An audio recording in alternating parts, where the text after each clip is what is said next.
Hello students, welcome to my YouTube channel guide education. इस video clip में हम लोग exercise 7.1 coordinate geometry of class 10th का question number 3 और 4 study करेंगे। आइए चलते हैं, देखते हैं क्या है। सबसे पहले उठाते हैं क्वेश्चन नंबर 3। क्वेश्चन नंबर 3 में दिया हुआ है, determine if the points 1, 5, 2, 3 and -2, -11 are collinear. 3 points दिए हुए हैं और तीनों पॉइंट्स को ये पूछा जा रहा है कि यह कॉलिनियर हैं या नहीं। उसके बारे में आप डिटरमाइन करो, विवेचना करो। डिटरमाइन को हिंदी में बोलते हैं विवेचना, डिस्कस करना। मान लीजिए एक पॉइंट आपका ए है, ए जो दिया हुआ 5 - 2,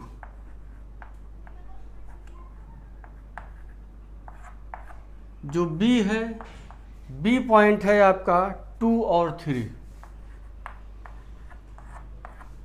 और पॉइंट सी है -2 -11।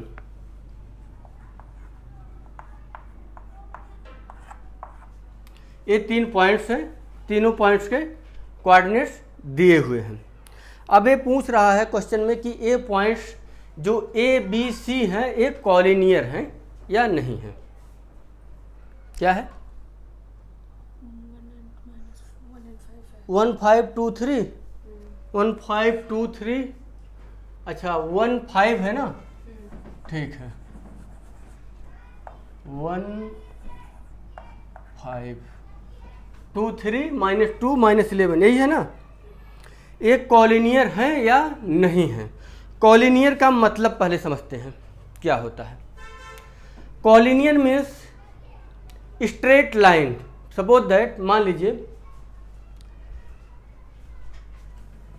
2 पॉइंट्स है, 2 पॉइंट्स को अगर मिला दिया जाए तो क्या बनता है?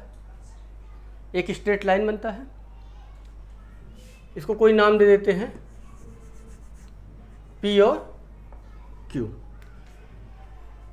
और एक पॉइंट इसमें ज्वाइन अगर हम करते हैं, अगर एक तीसरा पॉइंट R है, हम ज्वाइन करते हैं और ये पॉइंट P और Q के सीधी रेखा में है, ठीक स्ट्रेट लाइन में है, तो R भी इसी लाइन में आ जाएगा।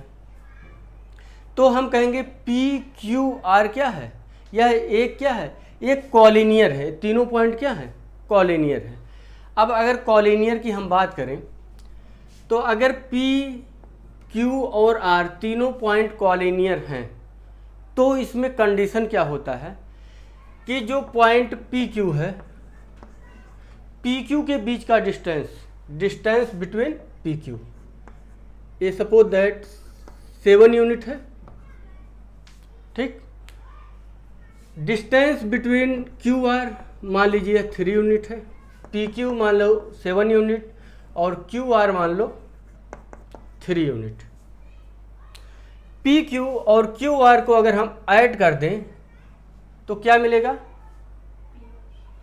PQ प्लस QR को ऐड कर दें तो पूरा ये डिस्टेंस मिलेगा। ये आ जाएगा आपका PR इक्वल टू 10 आएगा, यही आएगा ना। लेकिन अगर PR 10 ना हो तो 10 से अधिक हो या 10 से कम हो, तब क्या होगा? तब कौन सा सिचुएशन बनेगा? अगर P और R के बीच का डिस्टेंस PQ प्लस QR के इक्वल ना हो तो PQ plus QR equal to PR, PQ plus QR, PQ equal to 7, QR equal to 3 और PR इक्वल टू 10। मतलब इन दोनों पॉइंट्स के बीच का डिस्टेंस, इन दोनों पॉइंट्स के बीच के डिस्टेंस को अगर हम ऐड करते हैं तो इन दोनों पॉइंट्स के डिस्टेंस के इक्वल आता है, तभी PQ और R कॉलिनियर माना जाएगा। यही है कॉलिनियर का नियम कि अगर कोई 3 पॉइंट कॉलिनियर हैं तो 2 पॉइंट्स के बीच का डिस्टेंस, इन दोनों पॉइंट्स के बीच का डिस्टेंस इक्वल टू इन दोनों पॉइंट्स के बीच के डिस्टेंस के इक्वल होगा। तो यहाँ पर क्या होगा? यहाँ पर A B plus B C equal to A C होना चाहिए, तभी ये कॉलिनियर होगा। ये कोई ज़रूरी नहीं है कि A B plus B C equal to A C हो, कोई भी दो पॉइंट्स हों, सपोज दैट मान लीजिए पी क्यू आर है, ठीक, हमको नहीं पता है कॉलिनियर है कि नहीं है, लेकिन अगर एक कॉलिनियर नहीं रहेंगे तो क्या बना देंगे, P और Q तो स्ट्रेट लाइन बनाएंगे, या पी आर भी स्ट्रेट लाइन बनाएंगे, या आर क्यू भी स्ट्रेट लाइन बनाएंगे। लेकिन जो थर्ड पॉइंट है, थर्ड पॉइंट अगर स्ट्रेट लाइन पर नहीं है तो क्या बना देगा, तुरंत कोई ना कोई ट्रायंगल बना देगा, क्योंकि P यहाँ है, Q यहाँ है, तो और R कहीं भी ले लो आप, यहाँ ले लो तो भी ट्रायंगल बनेगा, यहाँ ले लो तो भी ट्रायंगल बनेगा, यहाँ ले लो तो भी ट्रायंगल बनेगा। अगर तीसरा पॉइंट स्ट्रेट लाइन पर नहीं है तो ट्रायंगल बना देगा। अगर वह स्ट्रेट लाइन पे है तो दो पॉइंट्स ए बी और बी सी का एडिशन ए सी के एडिशन के इक्वल होना चाहिए। तो हम क्या करेंगे, ए और बी के बीच का डिस्टेंस पहले निकालते हैं। ए बी, ए बी क्या होगा, ए और बी के बीच का डिस्टेंस एफ सीसा माइनस एफ सीसा का स्क्वायर होगा, मतलब 1 माइनस 2 का स्क्वायर होगा। आ रहा समझ में, आ रहा तुमको, एफ सीसा माइनस एफ सीसा 1 माइनस 2 का square, ordinate minus ordinate 5 minus 3 का स्क्वायर। 1 माइनस 2 इक्वल टू कितना होगा, -1, 1 माइनस 2 -1, और -1 का स्क्वायर कितना आएगा 1, प्लस 5 माइनस 3 कितना होगा 2, और 2 का स्क्वायर 4, और ये आ गया √5। ए भी क्या मिल गया, √5। अब बी सी की बात करें, बी सी की बात किया जाए, बी सी इक्वल टू क्या होगा, बी का एफ सीसा कितना है 2, बी का एफ सीसा 2 है, और सी का -2, तो 2 माइनस -2 कितना हो जाएगा, माइनस माइनस प्लस हो जाएगा, और 2 ये हो जाएगा 4, ये हो जाएगा 4 का स्क्वायर, प्लस बी का ऑर्डिनेट 3 है और सी का ऑर्डिनेट ये दांत टूट जाएगा, सी का ऑर्डिनेट कितना है -11, तो बी का ऑर्डिनेट से सी के ऑर्डिनेट को सेपरेट करेंगे, 3 माइनस -11, तो माइनस माइनस ये प्लस हो जाएगा, 3 + 11 इक्वल टू क्या आ जाएगा 14, 14 का स्क्वायर, ये हो जाएगा √4 का स्क्वायर, 16 प्लस 14 का स्क्वायर कितना आएगा 196 आता है, और ये इनको ऐड करेंगे तो कितना मिल जाएगा हमको 196 और 4 ऐड करने 214, यही आएगा। ये आ गया आपका बी सी। अब ए और सी के बीच का डिस्टेंस निकाल लेते हैं। A C equal to A सी, ए का एफ सीसा 1 और सी का एफ सीसा -2, तो क्या होगा, क्या करेंगे, चलो हम ऐसे ही लिख देते हैं 1 माइनस -2 ऐसे करेंगे ना, स्क्वायर प्लस ए का एफ सीसा 5 माइनस -11, 5 माइनस -11, ये हो जाएगा आपका माइनस माइनस प्लस हो जाएगा, और 1 और 2 मिलके आपका हो जाएगा 3 का square, plus minus minus plus 5 और 11 कितना हो जाएगा 16, ये हो जाएगा 16 का स्क्वायर, यहाँ स्क्वायर लगाना था, तो ये हो जाएगा 3 का स्क्वायर 9 प्लस 16 का स्क्वायर कितना आएगा 16 का स्क्वायर, 16 10 जा कितना होगा 116, और 16 6 जा 96, ऐड करेंगे 6 5 256 आ जाएगा, आएगा ना 256 इक्वल टू 256 और 9, तो क्या हो जाएगा 265। अब आपका आ गया ए सी 265, बी सी आ गया 214, और ए बी क्या आ गया √5 आ गया। अब आपको देखना है A B plus B C equal to A C है या नहीं है, क्योंकि यह है इर्रेशनल नंबर में आ रहा है, रेशनल नंबर नहीं है, इर्रेशनल नंबर में आ रहा है, तो इसको अगर हम कैलकुलेट करेंगे ए बी बी सी और ए सी को, तो क्या मिलेगा? ए बी कितना आ जाएगा? ए बी √5 ही है, बी सी 214 है और ए सी है 2√265। अगर हम देखेंगे ए बी और बी सी को ऐड करेंगे, ए बी और बी सी को, तो इसके इक्वल नहीं आएगा। अगर हम इसको कैलकुलेट करेंगे √5 प्लस √214, इनको अगर हम कैलकुलेट करते हैं, ये क्या हो जाएगा? A B plus B C equal to, तो इनको अगर हम कैलकुलेट करेंगे तो ये नॉट इक्वल टू क्या हो जाएगा? √265 होगा। जब हम इसका वैल्यू √ से निकालेंगे तो इन दोनों का एडिशन इसके बराबर नहीं होगा। तो चूंकि 2 पॉइंट्स के एडिशन थर्ड पॉइंट के इक्वल नहीं है, तो ए बी और सी कॉलिनियर नहीं होंगे। ठीक, आ गया समझ में? अब आते हैं क्वेश्चन नंबर 3 पर। इसी से मिटा दें।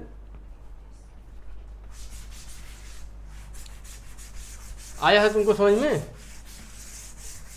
कुछ आया? एक क्वेश्चन भी थोड़ा बहुत अच्छा नहीं दिया हुआ था, इसको ऐसा देना चाहिए था कि क्लियरिटी मिल जाए।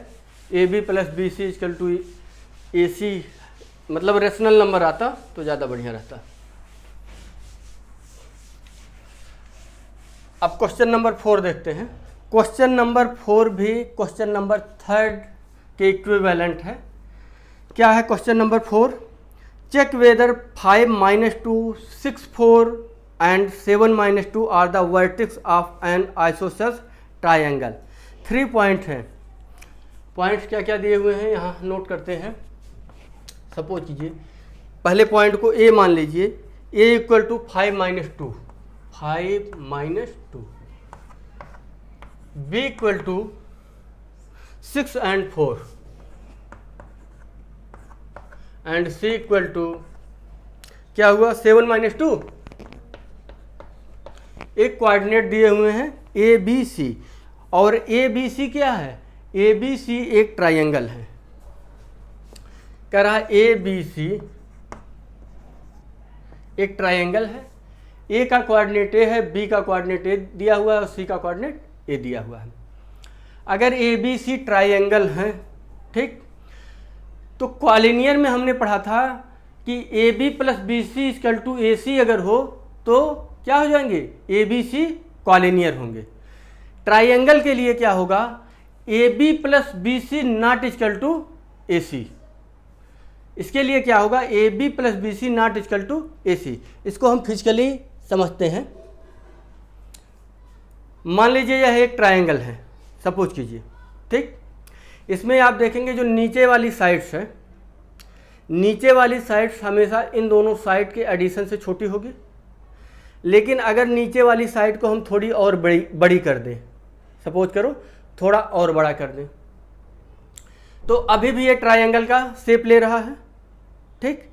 लेकिन नीचे वाली साइड को थोड़ा सा और हम अगर बड़ा कर देते हैं तो अब क्या हो रहा है कि यह ट्रायंगल नहीं बन पा रहा है।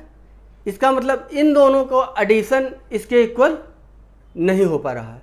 अगर इन दोनों का एडिशन इसके इक्वल होगा, ठीक है, तो अब इन दोनों को देखिए, अगर इसको दबा दिया जाए, ठीक है, तो ए स्ट्रेट लाइन में कन्वर्ट हो जाता है, स्ट्रेट लाइन में कन्वर्ट हो जा रहा है। लेकिन अगर ये साइड, दोनों साइड थोड़ा सा अगर ये बड़ा होता तो ये ट्रायंगल का शेप में आ जाता।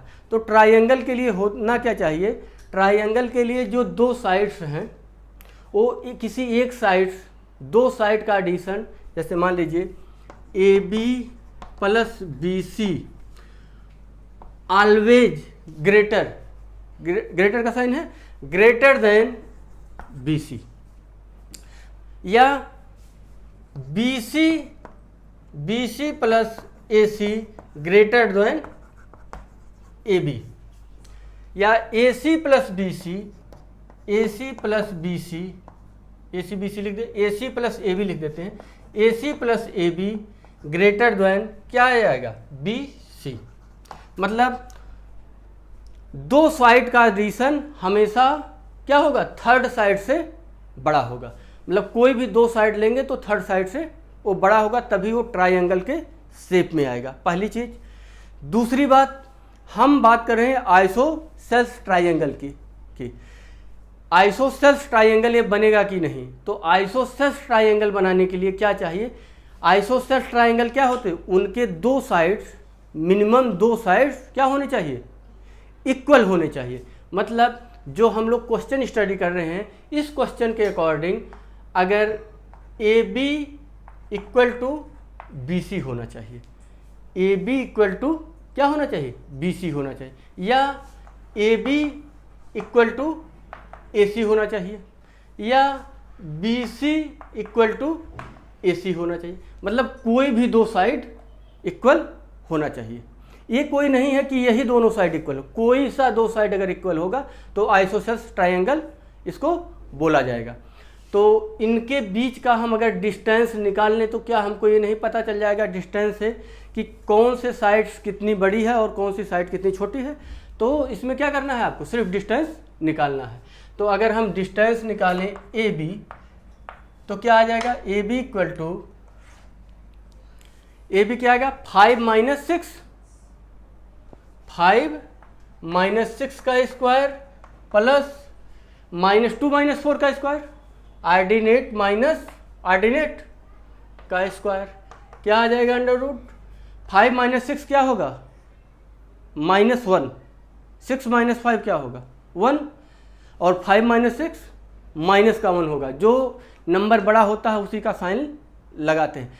जो सब्ट्रैक्शन होता है, सब्ट्रैक्शन जब भी suppose that A minus B लिखा हुआ है, ठीक है, दो पॉइंट्स के बीच में अगर माइनस का साइन लगा हुआ है तो जो नंबर बड़ा होता है उस नंबर से दूसरे नंबर को सब्ट्रैक्ट कर लेते हैं, और जो नंबर बड़ा होता है उसी का साइन पुट कर देते हैं। तो 5 माइनस 6, 6 का नंबर, 6 नंबर बड़ा है तो इसी का साइन लगेगा, तो क्या आएगा, ये यहाँ पर -1 आएगा, और -1 का स्क्वायर क्या होगा 1 ही होगा। कोई भी नंबर हो, नेगेटिव हो या पॉजिटिव हो, उसका स्क्वायर हमेशा क्या होता है, पॉजिटिव ही आता है। यहाँ -2 -4 दोनों नंबर सेम हैं, साइन अगर सेम होते हैं तो क्या होता है, ऐड होता है।